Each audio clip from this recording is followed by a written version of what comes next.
அரசாங்கம் சொல்வது போல போதை ஒழிப்பு என்பது பெரிய அளவுக்கு கட்டுப்பாட்டுக்குள் இன்னும் வரவில்லை.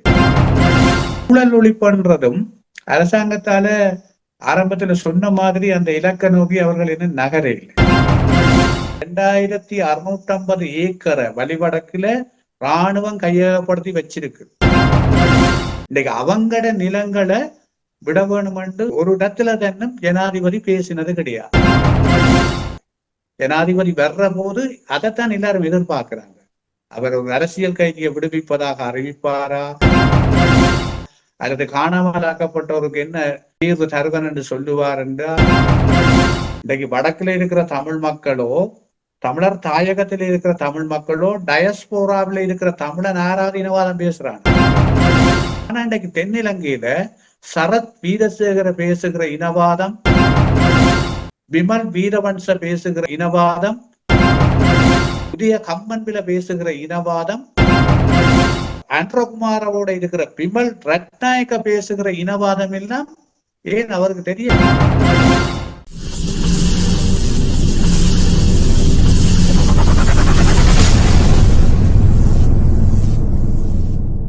அரசியல் ஆய்வுக்களம்.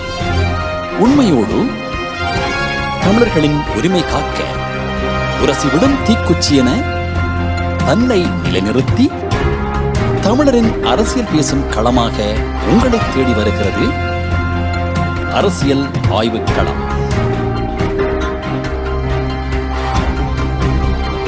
அரசியல் ஆய்வுக்களம்.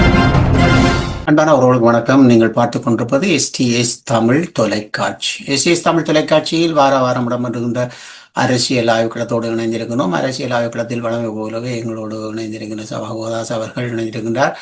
இவர் முன்னே நாள் வடக்கு மாகாண சபையின் உறுப்பினராகவும், அது மட்டுமல்லாமலுக்கு வரலாற்று ஆசிரியராகவும், அது மட்டுமல்லாமலுக்கு அரசியல் ஆய்வு சிறப்பாக ஒரு நேரிய நோக்கோடு நேர்மையான விடயத்தை பார்க்கின்றவராகவும் இருக்கின்ற சபாகோதாஸ் அவர்களை மீண்டும் ஒரு முறை இணைத்துக் கொள்கிறோம். வணக்கம் சபா. வணக்கம் தேவானா. அனைவருக்கும் வணக்கம். நல்லது. வழமை போலவே நாங்கள் இந்த அரசியல் ஆய்வுக்களத்தில் நீங்கள் அங்கிருந்து தாயகத்திலிருந்து தருகின்ற குறிப்புகளோடு தொடர்ந்து அரசியல் ஆய்வுக்களத்தில் இணைந்துள்ளோம். தற்போது இலங்கை தீவை பொறுத்தவரையில், குறிப்பாக தென்னிலங்கையை பொறுத்தவரையில் அரசியல் களம் சூழ்நிலைகள் ஓரளவுக்கு கொதிநிலை அடைவதை நாங்கள் காணக்கூடியதாக இருக்கிறது. குறிப்பாக ஆளும் அரசாங்கத்துக்கு எதிரான ஒரு நிலைப்பாடு ஆங்காங்கே தொழிற்சங்கங்கள் மூலமாகவும், அரசியல் கட்சிகள் குறிப்பாக எதிரணிகள் மூலமாகவும் பல்வேறு விமர்சனங்கள் எழுந்து கொண்டிருக்கின்ற சூழலில் ஆங்காங்கே ஒரு சில போராட்டங்களும் இடம்பெற்றுக் கொண்டிருப்பதை நாங்கள் காணக்கூடியதாக இருக்கிறது. அதே நேரம் அரசாங்கத்துக்குள்ளே குறிப்பாக சபாநாயகர் உள்ளிட்ட முக்கியமான சில அமைச்சர்கள் மீதும் ஊழல் குற்றச்சாட்டுகள் முன்வைக்கப்பட்டிருக்கிறது. அது மாத்திரமல்ல, 23 கண்டெய்னர்கள் எதுவித விசாரணையுமின்றி விடப்பட்ட விவகாரம் ஒரு ஊழலாக பேசப்பட்டு கொண்டிருக்கிற அது சம நேரத்தில் தற்போது நிலக்கரி இறக்குமதியில், அனல் மின்சாரத்திற்கு பயன்படுகிற நிலக்கரி இறக்குமதியில் 1000 கோடி ரூபாய் ஊழல் நடந்திருப்பதாக பேசப்படுகிறது. அதே நேரம், அதாவது மலைநாட்டின் நுவரேலியா பகுதிக்கு சென்று அங்கு உள்ள தோட்ட தொழிலாளர்களுடன் கலந்துரையாடி அந்த மக்களுடன் புகைப்படங்கள், வீடியோக்கள் எடுத்த காட்சிகள் ஊடகங்களில் ஒரு பேசு பொருளாக மாறி இருக்கிறது. அதே நேரம் தமிழர் தாயக பகுதியை பொறுத்தவரையில் இந்த அரசாங்கத்தால் முன்னெடுக்கப்படுகின்ற இந்த கிவில் ஓயா திட்டம், அதாவது கிவில் ஓயா என்று சொல்லப்படுகிற ஒரு சிங்கள குடியேற்ற திட்டம்தான். அது மகாவலி எல்வலயத்துடன் இணைக்கப்பட்டு முன்னெடுக்கப்படுகின்ற அந்த திட்டம் தொடர்பாக கடந்த வாரங்களில் தமிழர் தாயக பகுதியில் அதற்கு எதிரான போராட்டங்கள் நடைபெற்றது. அதன் பிறகு அரசாங்க தரப்புக்குள் மாறுபட்ட கருத்துக்கள் இருந்து வருவதையும், அது தொடர்பான விளக்கங்கள் கொடுப்பதாக ஒரு ஏமாற்று வியாக்கியானங்கள் அரச தரப்பு அமைச்சர்களால் கொடுக்கப்பட்டு கொண்டிருப்பதை நாங்கள் ஊடகங்களின் ஊடாக காணக்கூடியதாக இருக்கிறது. அதைவிட தமிழர் தாயக பகுதியில் இந்த தென்னிந்திய மீனவர்களின் சட்டவிரோத மீன்பிடி விவகாரம் அதாவது தமிழர் தாயக பகுதியில் கூடுதலாக வருவதை நாங்கள் காணக்கூடியதாக இருக்கிறது.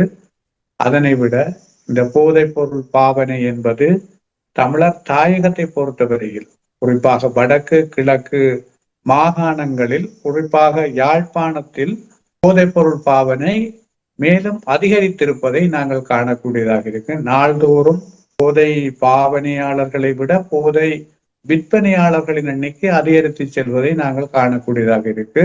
கடந்த காலங்களை விட ஐஸ் மற்றும் ஹெரோயின் போன்ற பாவனையாளர்கள் விற்பனையாளர்கள் அதிகமாக காணப்படுவதையும் அதே நேரம் பலர் பயன்படுத்துபவர்கள் கூடுதலாக போலீஸ் புலனாய்வாளர்களினால் பிடிக்கப்படுவதையும் காணக்கூடியதாக இருக்கு.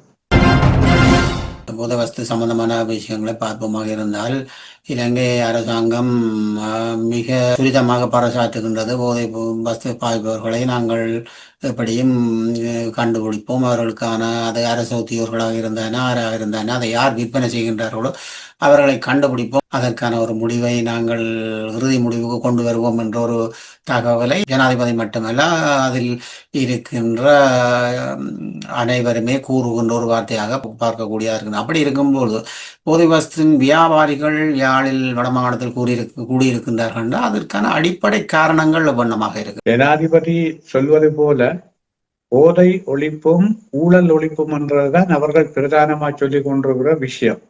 ஆனால் இந்த விடயத்தில் பேசப்படுகின்ற அளவுக்கு செயல்திறன் போதுமானதாக இல்லை. செயல்திறன் போதுமானதாக இல்லை என்பதற்கு 2 வாரங்களுக்கு முன்பாக ஒரு தரவு ஒட்டுமொத்த பிரதேசங்களையும் அடிப்படையாக கொண்டு முன்வைக்கப்பட்டது.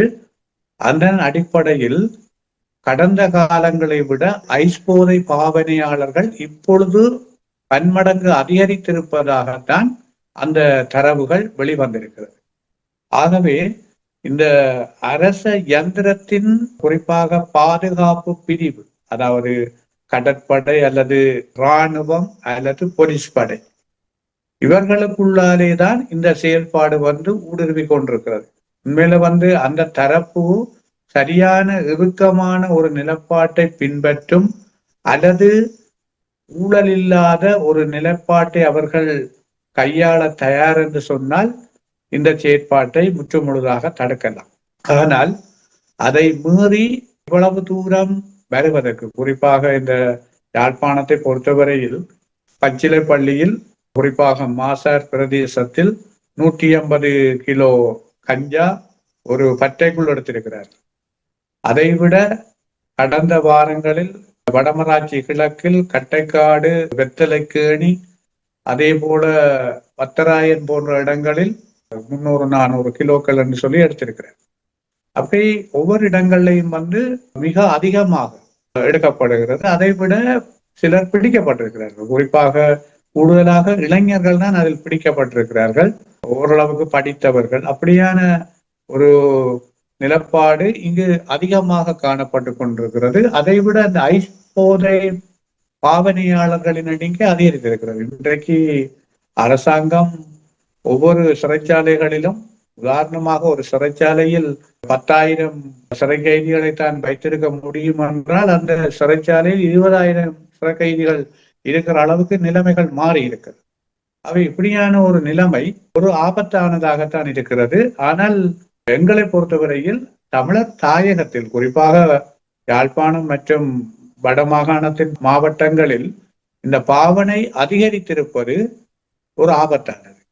ஏனென்றால் அதிலும் குறிப்பாக இந்த ஐஸ் போதை பாவனை என்பது மிக மிக ஆபத்தானது. அது கூடுதலாக இளைய தலைமுறை தான் அந்த விடயத்தை கூடுதலாக பாவிப்பதை பிடிபடுகிற ஆக்களினுடைய தரவுகள் மூலமாகவும் ஏனைய விடயங்களின் மூலமாகவும் அறியக்கூடியதா இருக்கு. ஆகவே இந்த ஐஸ் போதை பாவனை என்பது ஒரு 10 ஆண்டுகள் அல்லது 5 ஆண்டுகளுக்கு தொடருமாக இருந்தால் அதில் கிட்டத்தட்ட ஒரு 3-4 தலைமுறை, அதாவது ஒவ்வொரு பெச்சுக்குரியாக்கள், ஒவ்வொரு ஆண்டுக்குரியாக்கள் அதுல இறங்குவினம் என்று சொன்னால் நான் நினைக்கிறேன் அது ஒரு ஆட்டோமேட்டிக்கா நாங்களே எங்கட இனத்தை அழிக்கிற ஒரு இன அழிப்பாக மாறிட்டு. ஏனென்று சொன்னால் அந்த பாவனைக்கு உட்பட்டவர்கள் எவரும் நீண்ட காலம் வாழ முடியாது, திருமணம் செய்ய முடியாது. திருமணம் செய்தால் குடும்ப வாழ்க்கை வாழ முடியாத ஒரு சூழல் தான் அங்கு உருவாகும். அது இப்படியான ஒரு சூழல் மிகப்பெரிய ஒரு ஆபத்தான ஒரு நிலைமை. ஆகவே தரவுகளை பார்க்கிற போது மிக வேதனையாக இருக்கு. இவ்வளவு தூரம் இது அதிகரித்து கொண்டு செல்றது ஒரு ஆபத்து இருக்கு. அதை விட இன்னொரு விடயம், விற்பனையாளர்கள், இந்த போதைப் பொருள் வியாபாரத்தில் ஈடுபடுபவர்கள் மிக அதிகம். இன்றைக்கு ஆண்களை விட பெண்கள் தான் மிக அதிகமா இருக்கு. யாழ்ப்பாண சிறைச்சாலையிலேயே கிட்டத்தட்ட ஒரு 50 பெண்களுக்கு கிட்ட சிறையில் இருப்பதாக சொல்லப்படுது. ஆகவே அது போதைப் பொருள் கடத்தல். அது தமிழாக்கள் மட்டுமல்ல, முஸ்லிமாக்கள், சிங்களாக்களும் இருக்கணும். அப்ப அப்படியான ஒரு நிலப்பாடு ஒரு ஆபத்தான ஒரு நிலையை நோக்கித்தான் நகர்வதை நாங்கள் காணக்கூடிய இருக்கு. ஆகவே அரசாங்கம் சொல்வது போல இந்த போதை ஒழிப்பு என்பது பெரிய அளவுக்கு கட்டுப்பாட்டுக்குள் இன்னும் வரவில்லை. ஆனால் பிடிக்கப்படுகிறார்கள். ஆக்கள் பிடிக்கப்படுகிற போதும், உதாரணத்துக்கு ஒரு 10 பேரை பிடிக்கிறார்கள்னா 100 பேர் உருவாகி கொண்டிருக்கிறார். அதான் பெரிய பிரச்சனையா இருந்து கொண்டிருக்கு. அதே நேரம் இந்த ஊழல் ஒழிப்புன்றதும் அரசாங்கத்தால ஆரம்பத்துல சொன்ன மாதிரி அந்த இலக்கை நோக்கி அவர்கள் இன்னும் நகரே இல்லை. அதில் அவர்கள் குறிப்பாக அதாவது பெரும் கொள்ளையன ஒரு சிறு கொள்ளை அடித்தார் என்ற வகையில பிடிச்சு அவரை நீதிமன்றம் கொண்டு போய் பிணையில விடுற மாதிரியான செயற்பாடுகள் தான் இருக்கே ஒழிய, பெரிய அளவிலான ஊழல்கள் செய்தவர்கள், ஊழல் செய்த பணங்கள் எவையுமே இட்டவரை இந்த நாட்டினுடைய சொத்தாக இன்னும் கொண்டு வரப்படையில. அப்படியான ஆக்களை இன்னும் பிடிச்சு உரிய முறையில கையாள இல்லை. ஆகவே இது ஒரு ஆபத்தான நிலையை நோக்கித்தான் இந்த விஷயம் நகர்ந்து கொண்டிருக்கு. நீங்கள் கூறுவதை பார்த்தால் அரச படைகளும் காவல்துறையினரும் இதற்குள் ஈடுபட்டு இருப்பதனால்தான் இப்படியான முழுமையான வியாபாரம் நடைபெறுகின்றது. அது மட்டுமல்லாமலுக்கு வியாபாரிகளின் தொகைகள் கூடுவதற்கும் இது ஒரு அடிப்படை காரணம். பொருள் இறங்கும் பொழுது அதை விற்கின்ற அந்த வகையிலே அதை விற்பவர்கள் செல்கின்றார்கள் என்பது சாத்தியக்கூறான விடயம். இதில் அரச தரப்பினால் இந்த காவல்துறையினருக்கோ அல்லது இராணுவத்தினருக்கோ ஏதாவது தடைகள் விதிக்கப்பட்டிருக்கின்றதா? இவர்களை கண்டுபிடித்து ஏதாவது அவர்களுக்கான வழக்குகள் தாக்கல் செய்யப்பட்டிருக்கின்றதா? எப்படி இருக்கின்றது அங்க? இட்டவரை, அதாவது இந்த செயற்பாடுகள் முன்னெடுக்கிற போது போலீஸ் தரப்பில் கணிசமானாக்கள், நான் நினைக்கிறேன் அந்த தரவுகளின்படி, இதுவரை நாங்கள் ஊடகங்களில் பார்த்த அறிந்த தரவுகளின்படி போலீஸ் தரப்பில் உயர் பீடத்தில் இருப்பவர்கள், உதாரணமாக இந்த ஓஎஸ்சி அதாவது பொறுப்பதிகாரி தரத்தில் இருப்பவர்கள் கணிசமாக 30 பேருக்கு அதிகமாக பணி நீக்கம் செய்யப்பட்டிருக்கிறார்கள். அதைவிட நான் நினைக்கிறேன் 100க்கு அதிகமானோர் பணி இடைநிறுத்தம் செய்யப்பட்டிருக்கிறார்கள். அப்படியான நடவடிக்கைகள் மேற்கொள்ளப்படுகிறது. அதை விட நீதிமன்றத்திலே இருக்கிற நீதிபதிகள் பலர் இடைநிறுத்தப்பட்டிருக்கிறார்கள். பக்கச்சார்பாக அல்லது குற்றவாளிகளை நிரபராதிகள் என்று விடுதலை செய்தார்கள் என்ற வகையில் நிரூபணம் செய்யப்பட்டு நிறுத்தப்பட்டிருக்கிறார். ஆனால் அப்படி அதை செய்தாலும், தடுப்பு நடவடிக்கைகளை மேற்கொண்டாலும், இந்த ஊழல் மற்றும் இந்த குற்ற தரப்புடன் சார்பாக இயங்குகிற கட்டமைப்பு இன்னும் உடையில்லை. அது இன்னும் தடுக்கப்படவில்லை. தடுக்கப்படுவது என்பது ஒரு நீண்ட காலம் எடுக்கும். உடனடியாக நிறுத்திக் கொள்வது கடினமானதாகத்தான் இருக்கும். ஏனென்றால் இந்த அரசு இயந்திரத்தில் இருப்பவர்கள் கடந்த கால அரசுகளினால் கொண்டு வரப்பட்டவர்கள் தான் மிக அதிகமானவர்கள். அதாவது உயர் பதவிகளாயிருந்தாலும் சரி, அல்லது அதிகார பீடங்கள்ல இருக்கிற அதிகாரத்தை நிர்ணயிக்கிற தரப்புகளா இருக்கலாம், எல்லாமே கடந்த கால ஆட்சியாளர்களுடைய அரவணைப்பில் வளர்ந்தவர்கள் அல்லது வந்தவர்கள் தான் கூடுதலா இருக்கணும். அண்டாலும் அவர்களை மாற்றி அமைச்சு கொண்டு போறது என்பது அதுவும் ஒரு நீண்ட கால திட்டமாகத்தான் இருக்கும். அரசாங்கத்தால முன்னெடுக்கக்கூடிய கட்டுப்படுத்தக்கூடிய பல வழிகள் இருந்தும் அரசாங்க தரப்புக்குள்ளே இப்ப இருக்கிற பிரச்சனையால அதிகாரிகள் கட்டுப்படாமல் போகிற நிலைமைகளும் எதிர்காலத்துல வரும். இப்போ உதாரணமாக சபாநாயகரே ஊழல் செய்தார் என்று சொல்லி பெரிய அளவுக்கு வெளியில வரைக்க, அத ஆளுந்தரப்பு சொல்லுது சபாநாயகர் ஊழல் செய்தார் என்றால் அவர் பதவி விலக தேவையில்லை என்று சொல்றதெல்லாம் ஒரு வெக்கக்கேடான விடயம். என்னன்னு சொன்னால், ஊழல் செய்தவரை ஊழலை ஒழிப்போம் என்று சொல்லி வந்த தரப்பு ஊழல் செய்தவரை பதவி விலகக்கூடாது, நீங்க பதவியில இருங்கன்னு சொல்றது, இது ஏனைய ஊழல் செய்கிறார்களே முசார்படுத்துற மாதிரி முடிஞ்சிடும். அதாவது கடந்த காலத்துல ஊழல் செய்தவர்கள் அல்லது ஊழல்ல செய்து கொண்டிருக்கிறவர்களுக்கு அது ஒரு உஷார்படுத்தல் மாதிரி முடிவடைஞ்சிருக்குமா. அதுதான் அங்கே இருக்கிற ஒரு ஆபத்து. ஆட்சி தரப்பில் இருக்கிற போக போக ஏற்படுகிற பலவீனங்கள் இவற்றை கட்டுப்படுத்த முடியாத ஒரு சூழலை எதிர்காலத்துல மேலும் உருவாக்கக்கூடிய வாய்ப்புகள் தான் இருக்கு. முன்னே இருந்த ஆட்சிக்காரர்களின் ஆட்சியாளர்களோடு இணைந்து பயணித்து அல்லது அவர்களுடைய தவறான நடைமுறையிலே வாழ்ந்து வந்த இப்ப இருக்கின்ற இந்த பதவிகளை பெற்றுக்கொண்டவர்களின் செயற்பாடு இப்பொழுது இருக்கின்ற இந்த அரசின் நற்பெயரை கெடுப்பதற்காக இப்படியான தவறுகள் நடைபெறுகின்றதா அல்லது இப்படி எவ்வண்ணம் அது பார்க்கக்கூடியதா இருக்கின்றது அங்கு செயலாற்றல்கள்? அது பழக்கப்பட்ட ஒரு கட்டமைப்பு மாறுறதுக்கு ரொம்ப கஷ்டப்படும். என்னன்னு சொன்னால் அவங்க ஆரம்பத்துல இருந்தே அதுக்கு இசைவாகப்பட்டுட்டாங்க. கூடுதலான உயர் அதிகாரிகள், அதிகார பீடத்தில் இருப்பவர்கள் எல்லாமே அதுக்கு இசைவாகப்பட்டுட்டோம்னா பட்டது. இப்ப வந்திருக்கிற ஆட்சிக்காரர்களுக்கு இந்த நிர்வாக கட்டமைப்பின் விடயம் ஏ டு Z தெரியாது. அது எல்லாருமே புதுமுகங்கள். அமைச்சர்கள் கூட அந்த துறை சார்ந்த விடயங்களில் எக்ஸ்பீரியன்ஸ் ஆன ஆட்களாக இல்லை. அவர்களுக்கு அந்த நெளிவு சுழிவுகள் பல தெரியாது. ஆகவே அவர்கள் அதிகாரிகள் சொல்வதை கேட்க வேண்டிய ஒரு சூழ்நிலை தான் இருக்கு. ஒரு வெக்கக்கேடான விடயம், அண்மைய நாட்களில் அமைச்சர் பிமல் ரட்நாயக யாழ்ப்பாணம் ஊடகங்களை சந்தித்த போது சொன்னார், அரசாங்க அதிபர் அதிகாரிகளுக்கு நிலங்களை விடுமாறு நாங்க பணிப்புரை செய்திருக்கிறோம், அவர்கள் தான் விடாமல் வச்சிருக்கிறோம் சொல்லி. ஒரு வெக்கக்கேடா இருந்து ஒரு அமைச்சர் இப்படி சொல்ற அளவுக்கு நிலவரம் ஒன்றில் அதிகாரிகளை பலவீனப்படுத்த வேண்டும் என்று சொல்றாரா, அல்லது தங்களால இயலாதுன்றதை சொல்றாரா, அல்லது தமிழ் மக்களை ஏமாற்ற வேண்டும் என்று சொல்றாரான்றது அது அவருக்கு தான் தெரியும். ஆனா வெளிப்படையா நேரடியா பாக்குற போது ஒரு அமைச்சர் அப்படி சொல்ல இயலாது. அமைச்சர் ஓர்டர் போட்டால் அரசு அதிகாரிகள் உடனடியாக அதை உடனே செய்ய வரும். அதுல நான் நினைக்கல யாழ்ப்பாணத்துல எவ்வளவு தூரம் அது அமைச்சர் சொன்னதுல உண்மை இருக்குமென்று அமைச்சர் பொய் சொல்லி இருப்பாருன்னு தான் நான் நினைக்கிறேன். ஏன்னு சொன்னால் யாழ்ப்பாணத்துல அப்படி இருக்காது. அரசு அதிகாரிகள் சொல்லுற போது அதை உடனடியாக நடைமுறைப்படுத்துறதுக்கான முயற்சிகள் செய்வார்கள். காணி விடுவி பண்றது யாழ்ப்பாணத்தை பொறுத்தவரை, வடக்கு மாநிலத்தை பொறுத்தவரையில அது ஒரு பெரிய ஒரு பிரச்சனையா இருக்கு. இராணுவத்தின் கட்டுப்பாட்டில் இருக்கிற காணிகள் விடப்பட வேண்டும்ன்றது பெரிய ஒரு நெருக்கடியை கொடுத்து கொண்டிருக்கிற ஒரு நிலவரமா இருக்கிற போது நான் நினைக்கிறேன் அமைச்சர் மக்களையும் அரசு அதிகாரிகளையும் கொழுவி வைக்குமா போலதான் அந்த செயற்பாடு செய்திருக்கிறாருன்னு நினைக்கிறேன். அப்படி இல்லை என்று சொன்னால் அவர்கள் ஒரு பலவீனமான நிலையில நிர்வாகம் செய்கிறார்கள் என்றுதான் அர்த்தம். நிச்சயமாக நீங்கள் கூறுவது உண்மை. அது போன்றுதான் இப்பொழுது ஒரு ஜனாதிபதி ஒரு நாட்டை ஆட்சி செய்கின்றார் என்று சொன்னால் அந்த ஜனாதிபதி கூறுகின்ற கட்டளையை நிறைவேற்றுபவர்களாகத்தான் அவருக்கு கீழ் இருப்பவர்கள் இருக்க வேண்டும். அவ்வண்ணம் இருக்கின்ற பொழுது இவர்கள் தனித்துவமாக இப்படி கூறுவதன் மூலம் இந்த ஆட்சியின் பிடி யாரிடம் இருக்கின்றது என்ற ஒரு கேள்விக்குறியாகவும் இருக்கின்றது.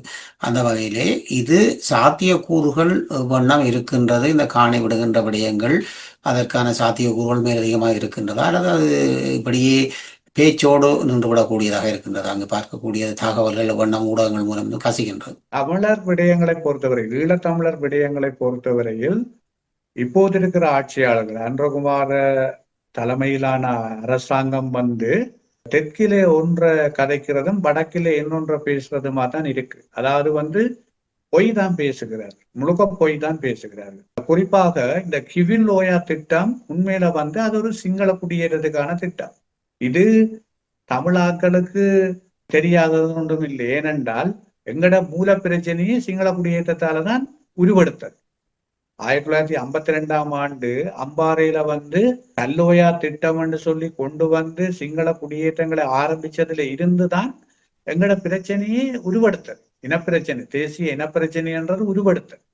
அப்படி இருக்கிற போது அந்த விடயத்துல ஒத்த ஒரு திட்டம் கிவிலோயா திட்டம். இன்னைக்கு கல்லோயாவுக்கு பிறகு அல்ல கந்தள, பதவியா, அதே நேரம் மணலாறு, வெளியோயா என்று மாற்றப்பட்ட இப்படி பல்வேறு சிங்கள குடியேற்றங்களை கொண்டு தமிழர் தாயக பகுதியில இருக்கிற தமிழர்களோட பூர்வீக நிலங்கள்ல சிங்கள மயம்படுத்தின கடந்த கால ஆட்சியாளர்கள் நிகழ்ச்சி நிரலின் இந்த தொடர்ச்சி தான் கிவில்லோயா திட்டம். இந்த கிவில்லோயா திட்டம் இப்பதான் எங்கட மக்கள் வெளிப்படையாக கேள்விப்படுகினோம். இது 2007 இந்த திட்டத்துக்கு அஸ்திவாரம் போடப்பட்டது. இந்த திட்டம் கோட்டாபய ராஜபக்ச டிஃபென்ஸ் செக்ரட்டரி, அதாவது பாதுகாப்பு அமைச்சின் செயலாளராக இருக்கிற போதுதான் இந்த திட்டம் கொண்டு வரப்பட்டது. ஆனால் அது யுத்த காலத்துல அந்த திட்டம் கிடப்பில இருந்தது, போதுமான நிதி இல்லைன்னு சொல்லி. யுத்தம் முடிஞ்ச பிறகு 2011 மஹிந்த ராஜபக்ச ஜனாதிபதியா இருக்கிற போது இந்த திட்டம் மீண்டும் கொண்டு வரப்பட்டது அமைச்சரவைக்கு. ஆனால் அது இந்த நிதி ஒதுக்கீடு போதாமையால மகாபலி எல் வலயத்தோட அதை ஜாயின் பண்ணி அந்த காலத்துக்கு பிறகு நல்லாட்சி அதுல கொஞ்சம் ஈடுபட்டு கொண்டு போய் இப்ப திரும்ப இனவாதம் இல்ல, மதவாதம் இல்ல, நாங்கள் ஒருபோதும் அதுக்கு இடமளிக்க மாட்டோம் என்று மேடைக்கு மேடை, ஊடகத்துக்கு ஊடகம், பார்லிமெண்ட்ல சொல்லி கொண்டிருக்க ஜனாதிபதி எப்படி ஒரு முகத்தோட, இனவாத முகத்தோட ஒரு கிவில்லோயா திட்டத்தை கொண்டு வராருண்டா, அதாவது எந்த ஒரு அரசாங்கமும் ஏஜெண்டா செய்யாதது, இந்த யுத்த காலத்துக்கு பிறகு செய்யாத விஷயத்த இந்த ஜனாதிபதி உடனடியாக ஒரு சட்டவிரோத குடியேற்றத்துக்கு அமைச்சரவையில சட்ட அங்கீகாரம் கொடுத்து 2345 கோடி ரூபாய் அலோகேட் பண்ணி 2026 30 இடையில செய்து முடிக்கணும் அந்த திட்டத்தை முன்னெடுக்கணும் என்று சொன்னால் நாங்கள் எப்படி பார்க்கிறோம், இது எப்படி நாங்க யோசிக்க போறோம்? இந்த அரசாங்கம் எங்களுக்கு என்ன செய்யும்? ஆகவே வடக்கிலே ஒண்ணும் தெற்கில ஒண்ணும் தான் அவ கதைச்சு கொண்டிருக்காங்க. பேசுறது முழுக்கவே பொய். ஜனாதிபதி மலைநாட்டுல போய் பேசுறார், இந்த நாட்டின் பொருளாதாரம் பலவீனப்பட்டதுக்கு காரணம் யுத்தம் அல்ல, யுத்தம் இல்லையா, யுத்தத்தால பொருளாதாரம் வீழ்ச்சி அடையலையா, ஊழலாலையும் போதையாலையும் தான் வீழ்ச்சி அடைந்தான்னு சொல்றாரு. எப்படி இந்த நாட்டில இருக்கிற மூல பிரச்சனை, இனப்பிரச்சனையை மூடி மறைச்சு இந்த நாட்டின் பொருளாதார வீழ்ச்சிக்கு காரணமான பிரதான காரணத்தை மூடி மறைச்சு கொண்டு அவர் ஊழலையும் போதையையும் ஹைலைட் பண்றாருன்னு சொன்னால், அவர் இந்த நாட்டிலே ஒரு இனப்பிரச்சனை இருக்கு அல்லது பாரிய யுத்தம் ஒன்று நடந்தது, அந்த யுத்தத்தாலாம் பொருளாதாரம் வீழ்ந்ததை அவர் வெளிப்படையா சொல்ல விரும்ப இல்லை, அதை மறைக்க முயற்சிக்கணும், மறைக்க முயற்சிக்கணும். இது ஒரு பெரிய ஆபத்தான விஷயம். இங்கதான் நாங்கள் கவனிக்கணும், இவை எந்த முகத்தில எங்களை கையாள முயற்சிக்கணும்னு சொல்லி. ஆகவே இவ எப்படி ஜேவிபி என்ற முகத்தை என்பிபி என்று போட்டினமோ அதே மாதிரி தான் ஜனாதிபதி செய்யற. யாழ்ப்பாணத்துல வாக்கிங் போற, யாழ்ப்பாணத்துல சொந்த வீட்டுக்கு போக முடியாமல் 2650 ஏக்கரை வழிவடக்குல இராணுவம் கையகப்படுத்தி வச்சிருக்கு. அந்த மக்கள் இரவல் வாட வீடுகள்லையும் உறவினர் வீடுகள்லையும் கொஞ்சம் பேர் வெளியிலையும் போயிட்டாங்க. இன்னைக்கு அவங்கட நிலங்களை விட வேணும் என்று ஒரு இடத்துல தன்னும் ஜனாதிபதி பேசினது கிடையாது. ஜனாதிபதி வர்ற போது அதைத்தான் எல்லாரும் எதிர்பார்க்கிறாங்க. அவர் ஒரு அரசியல் கைதியை விடுவிப்பதாக அறிவிப்பாரா, அல்லது காணாமலாக்கப்பட்டவருக்கு என்ன தீர்வு தருவன் என்று சொல்லுவார் என்றா, அல்லது இந்த இராணுவ கட்டுப்பாட்டில் இருக்கிற நிலங்களை எப்படி விடுவன் என்று சொல்லுவார் என்று மக்கள் எதிர்பார்க்கணும். நீண்ட கால இந்த இனப்பிரச்சனைக்கு என்ன அரசியல் தீர்வு தருவார் அரசியல் அமைப்புக்குள்ள என்று எதிர்பார்க்கணும். ஆனா இவை எதுவுமே செய்கிறதில்லை. அவர் சொல்றது இந்த நாட்டில இனவாதம் மதவாதத்துக்கு இடமில்லை என்று அதைத்தான் சொல்லுவார், வேற ஒன்றும் சொல்ற இல்லை. சொல்லி போட்டு ஒவ்வொரு முறையும் வரைக்குள்ள ஊடகங்களை மக்களை கவர்றதுக்கு ஏற்ற மாதிரி ஒவ்வொரு விடயங்களை சொல்றது. எங்கட மக்களும் இந்த சின்ன பிள்ளைக்கு மிட்டாய் காட்டினா சின்ன பிள்ளை சந்தோஷப்படுமா போல, எங்கட மக்களும் நாங்கள் எவ்வளவு தூரம் எங்களுடைய உரிமைக்காக தியாகம் செய்தோம், அழிவை சந்திச்சம் என்றதை எல்லாத்தையும் மறந்து அவர் வாக்கிங் போனா கைதட்டுறதுக்கும், அல்லது அவர் இப்படி சொன்னார் என்று சொல்லி சந்தோஷப்படுறதுக்கும், மலையகத்தில நாளுக்கு நாள் காலங்காலமா கிழிஞ்ச சட்டியோடையும் மூத்த சட்டியோடையும் கொழுந்து கொய்கிற பெண்களுக்கு, அந்த அப்பாவி பெண்களுக்கு ஜனாதிபதி வர்றாருன்ற உடனே புதுச்சட்டை போட்டு அவர்களை அழகுபடுத்தி வச்சிருந்த கம்பெனிகள் இந்த செயற்பாடை பார்த்து சந்தோஷப்படுறது மாதிரிதான் எங்கடைய இருக்கு. இது இந்த விளையாட்டு இந்த ஜனாதிபதி மட்டும் செய்யல, இதுக்கு முதல் இருந்த மஹிந்த ராஜபக்சவோ அதுக்கு முதல் இருந்தாக்களும் இதுதான் செய்தவை. அந்த நேரங்கள்ல சமூக வலைத்தளங்கள் இருக்கையில இது பெரிய அளவுக்கு ஹைலைட் ஆகல. அந்த நேரங்கள்ல இப்ப சமூக வலைத்தளங்கள் ஊடகங்கள் விரிவாக்கம் பெற்றதால் அது ஹைலைட் பண்ணப்பட்டு கொண்டிருக்கு. ஆகவே இதுல என்ன பொறுத்தவரையில ஜனாதிபதியினுடைய அந்த மலையகத்துல பேசின பேச்சு மிச்சம் எங்களை தமிழ் மக்களை ஈழத்தமிழ் மக்களை ஏமாத்துற மாதிரி தான் அது இருக்கு.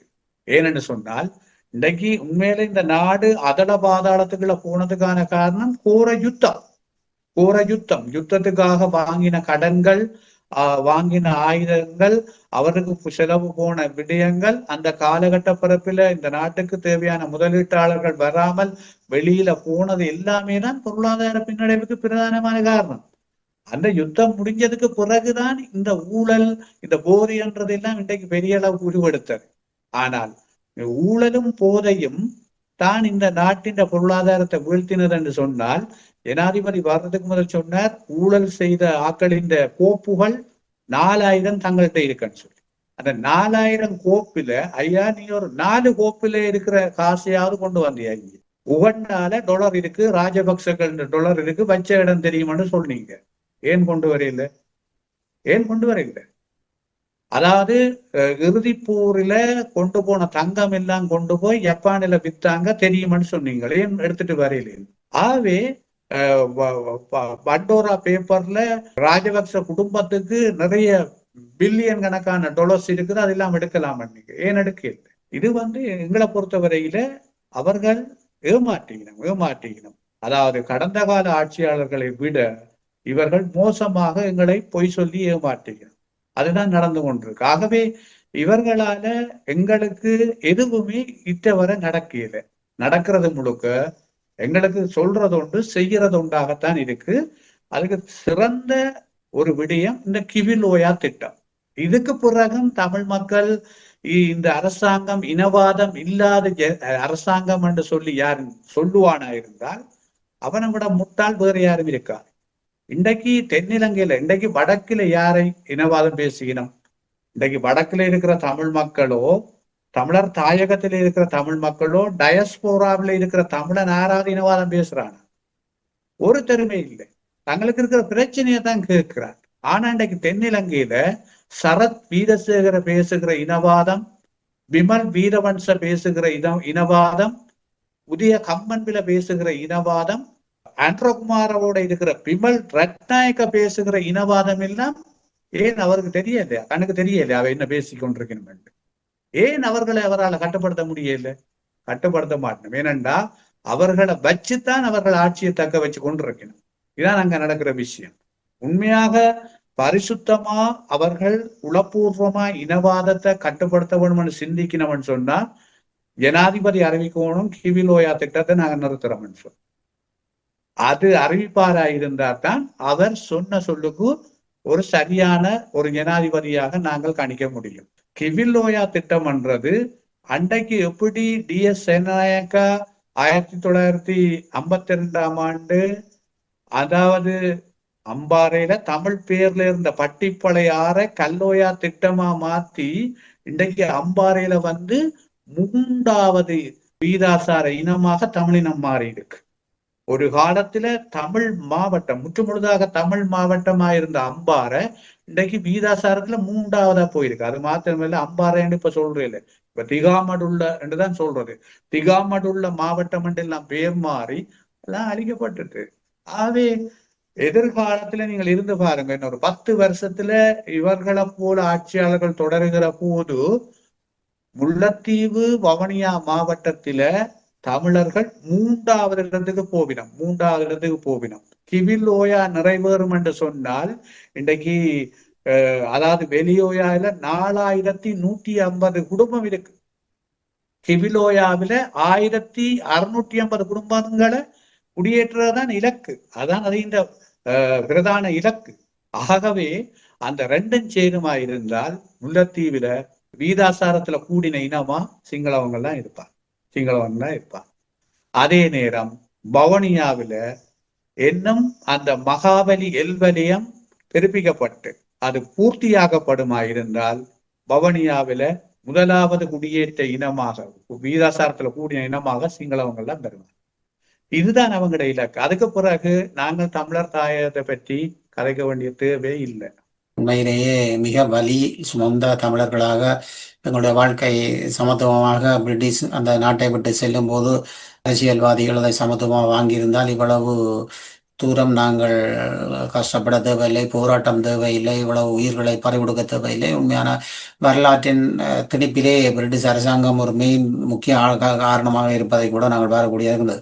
அந்த வகையில் இன்றைய அரசியல் ஆய்வுக்களத்தை நாங்கள் இப்பொழுது நிறைவாக்கும் நேரம் வந்துவிட்டது. அந்த வகையில் கலந்து சிறப்பித்த சபாகுதாஸ் அவர்கள் வடக்கு மாகாண சபையின் முன்னாள் உறுப்பினராக மட்டுமல்ல, ஒரு வரலாற்று ஆசிரியராகவும், அது மட்டுமல்லாமலுக்கு அரசியல் ஆய்வு சிறப்பாக ஒரு நேரிய நோக்கோடு நேர்மையான விடயத்தை பார்க்கின்றவராகவும் இருக்கின்றவர். அது மட்டுமல்ல, இன்னும் பல பொது விடயங்களிலே பணியாற்றி கொண்டிருக்கின்றார். அவருக்கு நன்றிகளை கூறிக்கொள்வோம். நன்றி சபா இந்த அரசியல் ஆய்வுக்கூடத்தில் அணிந்துள்ளது. நன்றி தேவான நேயர்கள் அனைவருக்கும் நன்றி. நல்ல உறவுகளே, இதுவரை பார்த்தது அரசியல் ஆய்வுக்களம். அரசியல் ஆய்வுக்களத்தை அடுத்த வாரம் நாங்கள் சந்தித்துக் கொள்ளும் வரை உங்களிடமிருந்து விடைகொள்வோம். நன்றி, வணக்கம்.